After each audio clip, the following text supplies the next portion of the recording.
लोकसभा चुनाव 2024 इस बार काफी दिलचस्प रहे हैं। हरियाणा की बात करें तो वहां भी कड़ा मुकाबला देखा जा रहा है। 2019 में भारतीय जनता पार्टी ने क्लीन स्वीप किया था। सभी 10 सीटों पर कमल खिला था। मोदी लहर का असर ये था कि सोनीपत से पूर्व मुख्यमंत्री भूपेंद्र सिंह हुड्डा और रोहतक से उनके बेटे दीपेंद्र हुड्डा को भी हार का सामना करना पड़ा था। लेकिन इस चुनाव में सियासी समीकरण किसके पक्ष में होंगे, ये खुलासा तो 4 जून को ही होगा। लेकिन इस वीडियो में आज हम बात करने वाले हैं पिछले लोकसभा चुनावों की। कब कब किस दल ने कितनी सीटों पर मारी बाजी और कैसा रहा 2019, सब कुछ आपको बताएंगे डिटेल में, इसलिए जुड़े रहेगा आखिर तक हमारे साथ। नमस्कार, मैं हूं चेतना शर्मा। आप देखना शुरू कर चुके हैं संवाद भारत का, भारत के लिए। तो 2019 की बात करते हैं तो उसमें हरियाणा में बीजेपी की लहर थी जो 2014 से भी ज्यादा थी। 5 लोकसभा सीटों पर पार्टी ने 3 लाख से ज्यादा मतों के अंतर से जीत दर्ज की थी। बीजेपी ने सबसे कम मतों से रोहतक सीट जीती थी। यहां अरविंद शर्मा ने दीपेंद्र हुड्डा को सिर्फ 7,503 मतों से हराया था। करनाल लोकसभा सीट पर भाजपा के संजय भाटिया ने देश की दूसरी सबसे बड़ी जीत दर्ज की थी। फरीदाबाद से केंद्रीय मंत्री कृष्णपाल गुर्जर ने भी 6 लाख से ज्यादा मतों से चुनावी रण जीता था। रतनलाल कटारिया के निधन के बाद बीजेपी ने इस बार अंबाला से उनकी पत्नी बंतो कटारिया को टिकट दिया।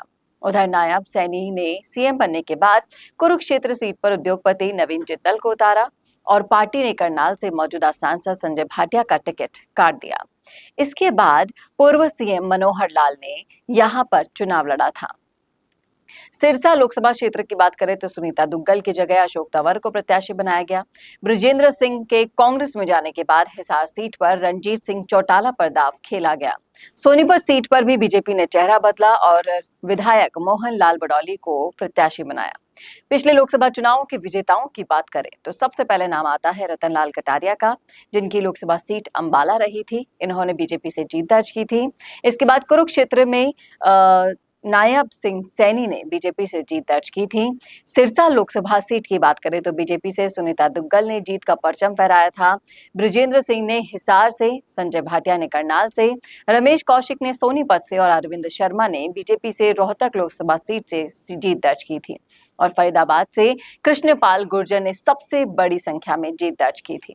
2009 लोकसभा चुनाव में बीजेपी का हरियाणा में खाता तक नहीं खुला था और 9 लोकसभा सीटों पर कांग्रेस ने कब्जा जमाया था। वहीं एक सीट पर हरियाणा जनहित पार्टी ने जीत दर्ज की थी। लेकिन 2014 में भारतीय जनता पार्टी ने 7, इंडियन नेशनल लोकदल ने 2 और कांग्रेस ने सिर्फ रोहतक सीट पर ही जीत दर्ज की थी।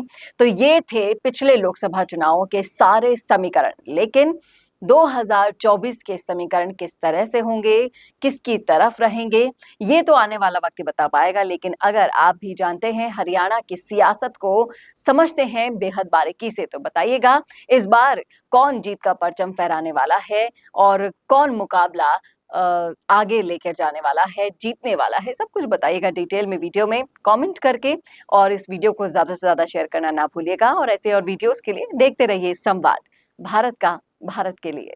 कोरोना सोल्टेक क्वालिटी, डेडिकेशन और कस्टमर सेटिस्फेक्शन को प्रायोरिटी पर रखते हुए हर इंडस्ट्री की इलेक्ट्रिसिटी में कॉस्ट सेविंग कराने और उन्हें रिन्यूएबल एनर्जी की ताकत देने के लिए लगातार काम कर रहा है। क्योंकि कोरोना सोल्टेक में हमारा मानना है कि देश के रिसोर्सेज को सस्टेनेबल बनाने के लिए जरूरी है कि हम सबका उसमें बड़ा कंट्रीब्यूशन हो। इसीलिए सोलर प्रोजेक्ट्स की टाइमली डिलीवरी करते हुए एक पार्टनर की तरह आपकी इंडस्ट्री को हम अपडेट करते हैं और हमेशा आपकी सर्विस के लिए तत्पर रहते हुए सोलर एनर्जी का पूरा पोटेंशियल आपको मिले, इसी दिशा में काम करते हैं।